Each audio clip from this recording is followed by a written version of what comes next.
Now, it is National Water Week, and yesterday we had World Water Day. And with that, we're diving right in, and we're about to get our feet wet, so to speak. Our rivers and tributaries are the lifeblood of our land, and they are home to an abundance of wildlife. And it's our responsibility to keep them clean and healthy so that they can keep taking care of us. And this morning, we're joined by Jordan Lane Calder and Dr. Jeremy Shelton from Living Labs, and they're here to talk to us about our local river systems. Very, very interesting stuff. I was looking at those pictures earlier on as Luke Bax was talking to you and thinking, it's taking me all the way back to high school geography, so maybe a bit of a re-education, so to speak.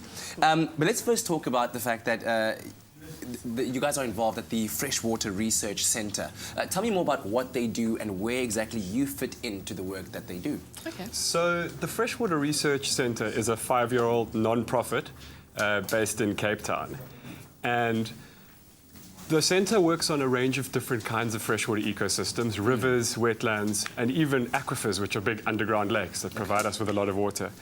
And there's a strong focus on looking at the different kinds of biodiversity that live in these rivers. Okay. So everything from algae growing on stones, the tiny insects that feed on that algae, right the way through to fish at the top of the food web. And a big focus of the Freshwater Research Centre is understanding interactions not only between those different species, but between ourselves, humans, and those ecosystems. Yeah.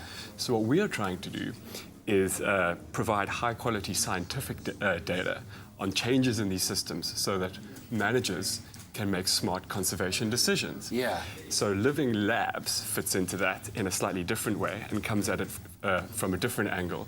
Living Labs is all about the idea that we're much more likely to look after something if we care about it, and we're much more likely to care about it if we have a chance to develop a relationship with it. So we're all about promoting relationships between society and natural ecosystems and kind of fostering those relationships so that we innately look after our natural resources more effortlessly. Oh, so how do you then go about analysing all of these different relationships for us to, at the very, very top of the food chain, to better understand how the entire ecosystem works when you start off with algae and little insects on rocks? How do you monitor all these things? Well, that's a pretty intricate process, and it often takes long periods of collecting data over different periods of time, different seasons, different places. So we piece together these sort of biodiversity puzzles to understand interactions within ecosystems, interactions between these kinds of organisms. Yeah. And then also tell me about your involvement with school programs and how you are bringing our next generation into the fold. Yes, so the whole sort of mission of Living Labs is to get kids out of the classroom and into the ecosystems where they can learn through experience the wonders that lie beneath the water, a world that they would never normally get a chance to see. And so that's what we did yesterday with a group of kids from Cedar House School. We took them to the Liesbeek River in Newlands, a very close by, beautiful ecosystem that they never really spend time at. They just drive past on the Exactly, highway, right? and it's just a park or whatever. We went to a site that looks better than that.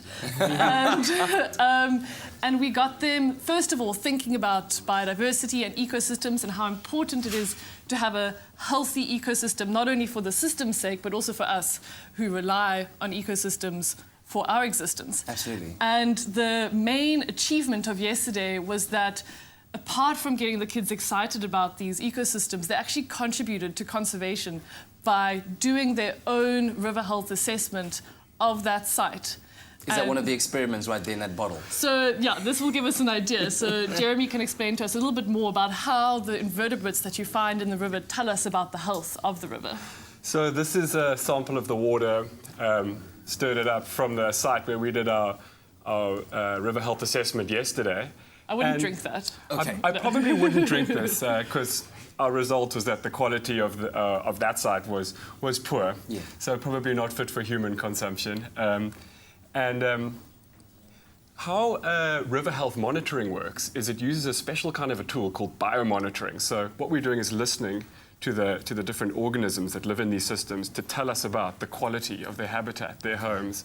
So different kinds of species have different sensitivities to things like pollution, things like degradation, and by just studying what's present at a site, we can learn a lot about how healthy or how sick Absolutely. System is. I tell you what, I'm going to tell everyone at home that they can definitely search for you online at Living Laboratories if they'd like to learn on more Facebook. information on Facebook, on Twitter, and all the on social media at Living Laboratories. And thank you so much for the work that you are doing. Really do appreciate it. Thank you very much. Excellent stuff. Well, Thank right you. now, let's take it back to Luke, back to you.